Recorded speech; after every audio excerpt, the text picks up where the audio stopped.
Bienvenidos de nuevo a Detrás de la Noticia en RT. Aquí estamos desde Nueva York con un programa muy especial y nos acompaña el presidente del Estado Plurinacional de Bolivia, el presidente Evo Morales. Muchísimas gracias, presidente, por estar aquí en Detrás de la Noticia. Muchas gracias, Marcín, por la entrevista. Muy contento de volver a estar contigo en esta conferencia. Bueno, presidente, usted está aquí en Nueva York, en Naciones Unidas, para celebrar el Año Internacional de la Quinoa. Es un reconocimiento muy importante para Bolivia. ¿Qué representa quinoa para Bolivia? Bueno, quinoa fundamentalmente representa a los pueblos indígenas, no solo de Bolivia, sino de la región andina. Quinoa, un cereal andino, en el pasado perseguido, satanizado, penalizado, hasta en algún momento intentaron acabar con nuestro producto. En la época de invasión europea, quinoa realmente orientado a la eliminación. Como siempre intentaron acabar con nuestra cultura, con nuestra vestimenta, con nuestro idioma, nuestras formas de vivencia en colectividad, con nuestra música, con nuestra hoja de coca, pero también con quinoa. Felizmente nuestros antepasados defendieron con mucha dignidad y en algún momento, me acuerdo perfectamente cuando era niño, la quinoa estaba considerada como alimento del indio, pero despreciado igual que el indio. Ahora ese alimento del indio apreciado, yo digo, por el gringo. Esa fue la cultura del occidente, un producto de los Andes de la región andina.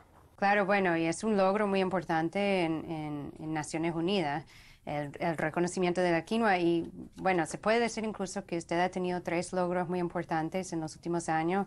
Este reconocimiento de la quinoa, también la descriminalización de la hoja de coca, de masticar la hoja de coca, y también el reconocimiento del agua como un derecho humano, que han sido luchas muy fuertes de su gestión. ¿Qué importancia tienen esos logros para el pueblo boliviano? Una importancia para dignificar Bolivia, es parte de la lucha de los pueblos indígenas y todos los movimientos sociales por la soberanía, no solamente una dignidad desde un punto de vista social ni cultural, sino económica y financiera. Esa es la gran diferencia, que los servicios básicos deben ser un derecho humano y no de negocio privado, que la coca representa la cultura andino-amazónica y por tanto después del año 1961 penalizado, no solo penalizado, sino orientado al exterminio de la hoja de coca. Ahora la comunidad internacional reconoce el uso tradicional de la hoja de coca con fines medicinales, pero también alimenticias. Un hecho histórico, inédito, un triunfo del pueblo boliviano de tantos años de lucha para el reconocimiento de nuestra identidad. Pero también recordar y refrescar la memoria. Una declaración de los derechos de los pueblos indígenas de América y del mundo ha sido también una gestión hecha por el gobierno, y el año 2007 pues aprobaron esta declaración de los derechos de los pueblos indígenas. Ahora estamos en la otra batalla, como Naciones Unidas, que reconozcan el derecho de la madre tierra. Si bien hace 60 o 70 años recién se dieron cuenta los organismos internacionales que el ser humano tenía derechos. Eso es la Declaración Universal de los Derechos Humanos.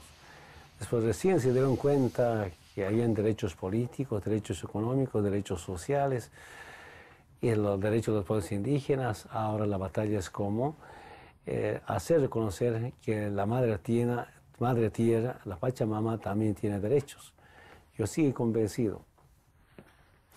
La madre tierra o el planeta puede existir mejor sin el ser humano, pero el ser humano no puede vivir sin el planeta tierra, sin la madre tierra. Estas son nuestras profundas diferencias, por eso el debate ya se da en las Naciones Unidas para reivindicar el derecho de la madre tierra. Será la próxima batalla. Pero hay tanta resistencia en la comunidad internacional, principalmente de las llamadas grandes potencias en cuanto al tema de los cambios climáticos. ¿Te crees que es una posibilidad de que se reconozca un derecho así de la Pachamama, de la Madre Tierra? Cuando hay derechos, no hay potencias que desconozcan estos derechos. Cuando hay derechos como de la madre tierra, las potencias se quedarán reducidas. Y por eso yo creo en los pueblos del mundo, en los movimientos sociales del mundo, que luchan no solamente pensando, mirando las futuras elecciones, sino pensando fundamentalmente en las futuras generaciones. Ahora, presidente, usted ha hablado muchas veces aquí en las Naciones Unidas sobre la necesidad de reformar la institución. Sé que actualmente es una comunidad internacional de desiguales, o sea, en donde algunos países, por ejemplo, como Estados Unidos, no respetan el derecho internacional y los derechos de los otros pueblos. Aún eso sigue siendo una gran necesidad, pero ¿cómo visualizas una reforma en las Naciones Unidas? Una dura lucha al interior de las Naciones Unidas, pero siento que hemos dado pasos importantes. En la última reunión ordinaria de las Naciones Unidas he escuchado voces importantes, no solo de Latinoamérica, sino también de los países de África. Es decir, hay una rebelión de los países, si no son de muchos, de algunos, una sublevación frente a las Naciones Unidas, donde no hay democracia, donde no se respetan las resoluciones, y más bien, a nombre de las Naciones Unidas, el Consejo de Seguridad impulsa intervenciones a acabar con vidas, no para salvar vidas. Esta lucha al interior de las Naciones Unidas continuará para el bien de la humanidad. Bueno, como un ejemplo tal vez de una comunidad internacional o una comunidad regional distinta, vemos América Latina en el siglo XXI, el nacimiento de ALBA, UNASUR, ahora la comunidad de estados latinoamericanos y caribeños.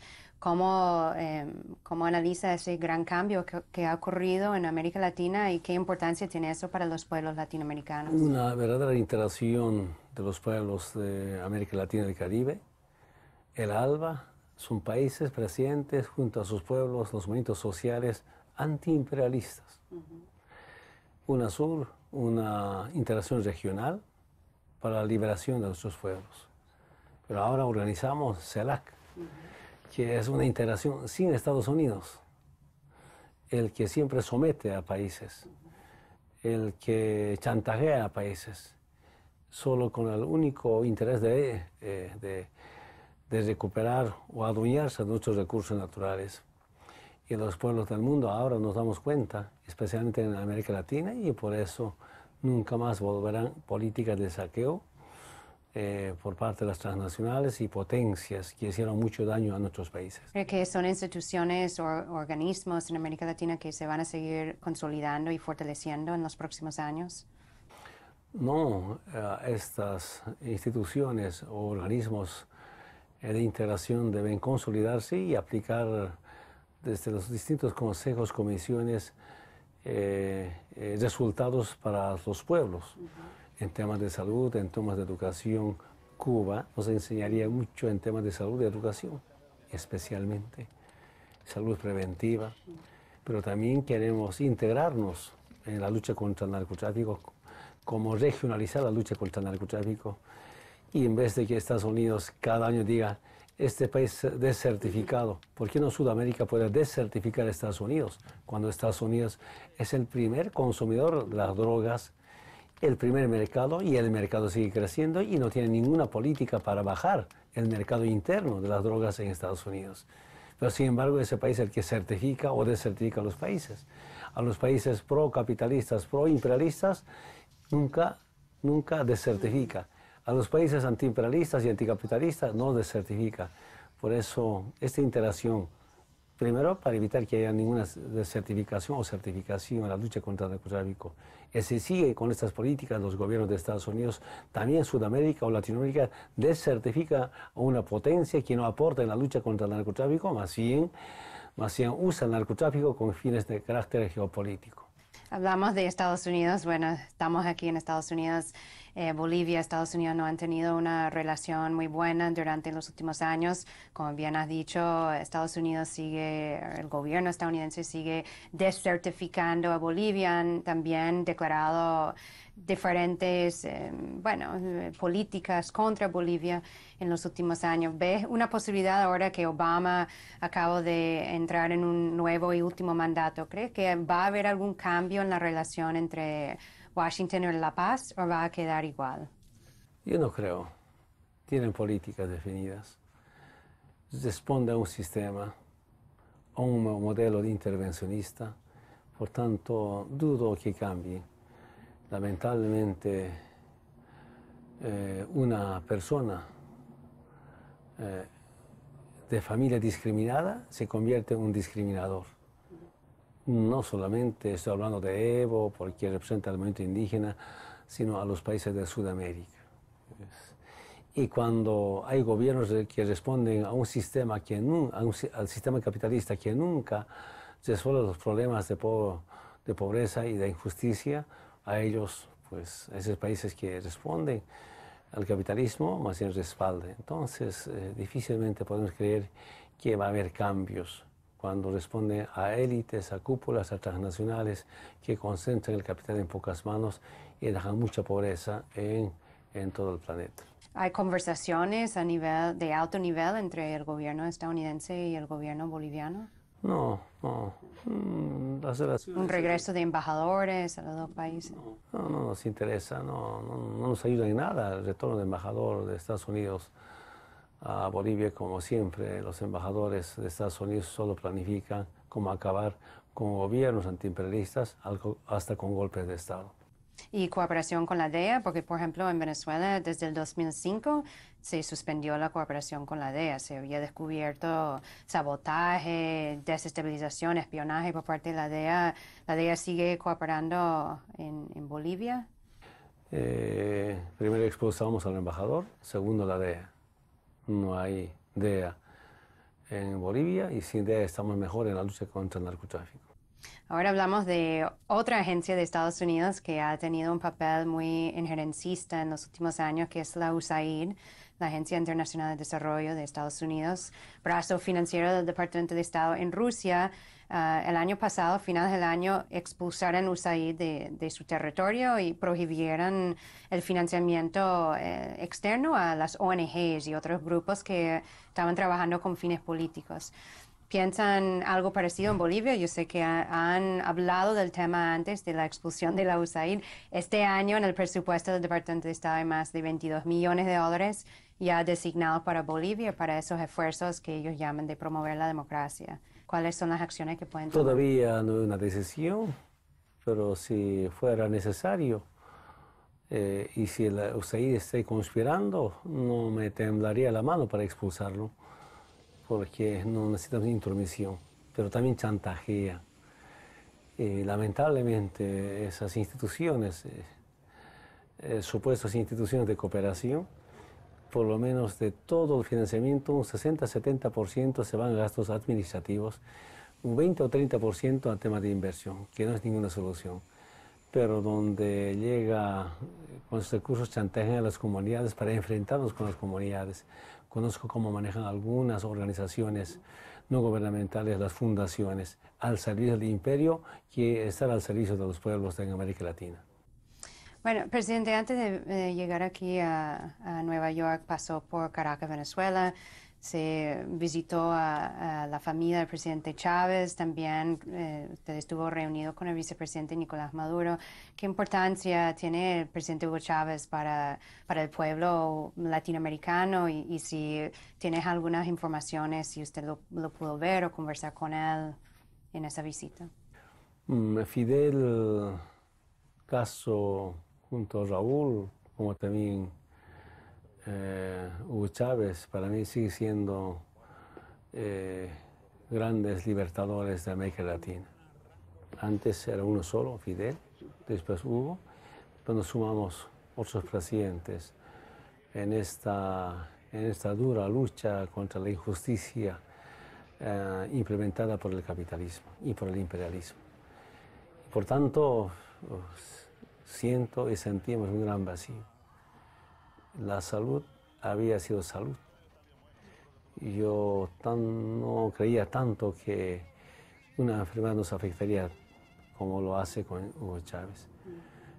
Su situación preocupante, me duele mucho, sin embargo, que las oraciones de las distintas iglesias evangélicas, católicas, metodistas, los ritos de los pueblos indígenas, espero que no sean en vano. Hay un profundo sentimiento de nuestro comandante y presidente Chávez para que pueda librar esta batalla. Él batalló por su patria, por la revolución, y ahora batalla por su vida. Después de batallar por su patria, y acompañamos. Lamento mucho decirle que no pude verlo, pero estamos con la familia, con sus médicos, están muy alentados. Estuve con el vicepresidente, con gobernadores, me invitaron a una reunión, muy contento, muy fortalecido. Realmente me siento orgulloso de ese equipo de trabajo. Solo en este momento lo que podemos hacer es estar unidos como justo homenaje al presidente Chávez que batalla por su vida. El presidente Rafael Correa también acaba de ser reelecto y dedicó su triunfo electoral al presidente Hugo Chávez. ¿Cómo ves la victoria de Rafael Correa en Ecuador? Un triunfo democrático, una revolución democrática, una fiesta democrática para el bien del pueblo ecuatoriano. Esta es una prueba más que presidentes que usan la política para servir y no para servicio del pueblo, estos son los resultados. Presidentes que convertimos a la política no en beneficio ni en negocio, pues nos va bien. Ahora la política es servicio, esfuerzo y más compromiso con los pueblos, con nuestros pueblos.